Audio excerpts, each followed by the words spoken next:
డయాలసిస్లో ఆరోగ్యంగా ఉండడానికి ఇంటి చిట్కాలు. నేను doctor Kranti Kumar, consultant nephrologist. Iron లెవెల్స్ని ఇంప్రూవ్ చేసుకోవడానికి లీన్ మీట్ కావచ్చు లేదా ఎగ్ వైట్స్ తీసుకోవాల్సి ఉంటుంది. ఐరన్ టాబ్లెట్స్ కాకుండా ఇంజెక్షన్స్, ఎరిథ్రోపోయిటిన్ ఇంజెక్షన్స్ వాడాలి. ఫాస్ఫరస్ లెవెల్స్ తగ్గించడానికి ప్రాసెస్డ్ ఫుడ్స్, కోలా లాంటి డ్రింక్స్, ప్యాకేజ్డ్ ఐటమ్స్కి దూరంగా ఉండాలి. ఫాస్ఫరస్కి వాడే టాబ్లెట్స్ ఫుడ్తోని తీసుకోవాల్సి ఉంటుంది. నీటి వినియోగాన్ని తగ్గించడానికి ఉప్పు తక్కువగా తీసుకోవాలి. మసాలాలు అధికంగా ఉండే ఫుడ్కి దూరంగా ఉండాల్సి ఉంటుంది.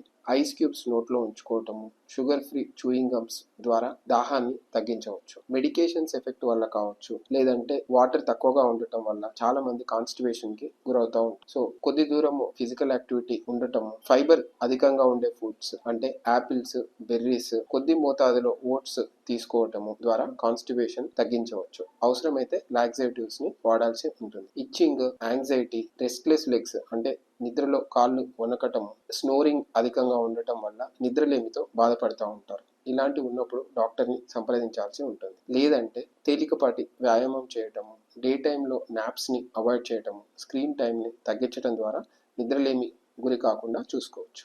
Thank you.